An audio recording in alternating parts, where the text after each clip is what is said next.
Hello everyone. This is my first ever YouTube video, so I'm a little bit nervous, but I'm really actually excited about this journey and being able to share this information with you all, so I really hope you get a lot out of it. Today I'm going to be talking about how to ask more empowering questions. I have 5 tips that will help you be able to ask more empowering questions.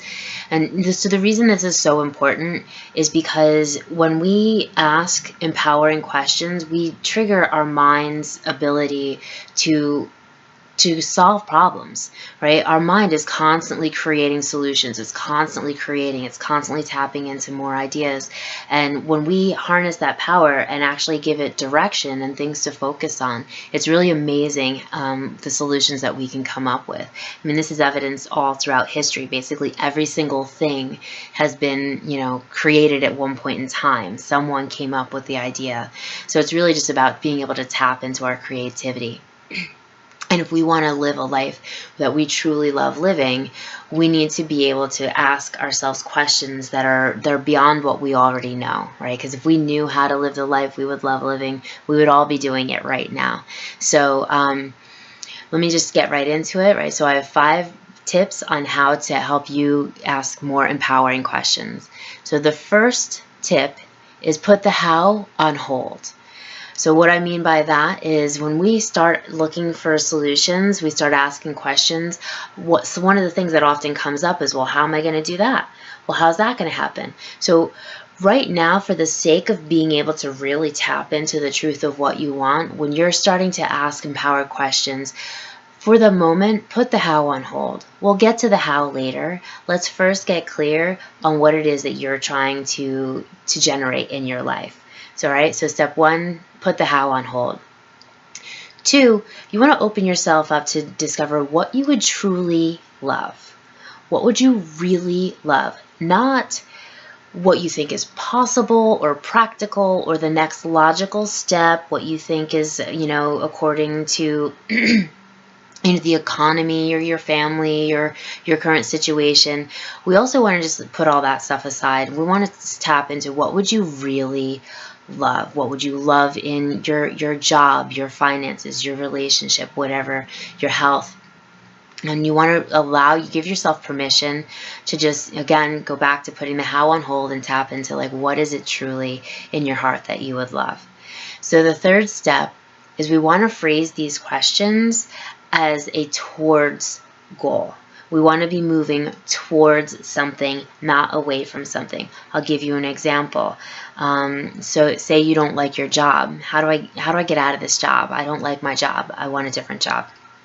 What you're doing here is you're kind of putting more energy on the old job, what you want to move away from. So what you want to do is you want to twist it around and turn it towards something that you can move towards. I want a job that feels good to me. I want a job that I love doing. I want a job that's going to make me more money and give me more freedom in my time, that type of stuff. So you want to move away from, well, I don't want that, and move it towards, well, what would you want instead? And so step 4 is to reframe your objections and fit it into the question. So I'm going to give you an example. I had a conversation with a friend of mine the other day, and we were talking about possible ways that she could earn more income.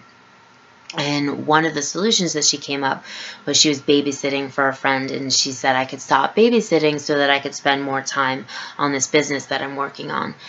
But it didn't feel good to her. Like, that wasn't in alignment with, like, because she felt bad that she would be letting down this friend that she was babysitting for. So what we had to do there was take that and incorporate that into the question. Okay, so that getting rid of that particular commitment was not an option. So what do we do here? We incorporate that into the question. So the question is, how can I earn more income while still having time with my family and keeping the commitments to the people that I've already made commitments to?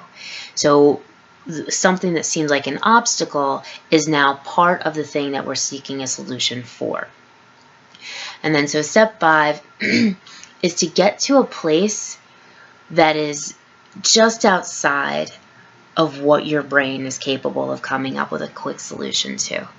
It may sound, simple, but I find it's hard for a lot of people to be okay with not having an immediate answer, right? So you'll start asking questions and you'll hit a spot where you really don't know the answer, right? So if my question was, how can I triple my income while still having time with my family and friends, having a lot of time and money freedom, and still being able to keep my commitments to all the people that I've already made commitments to?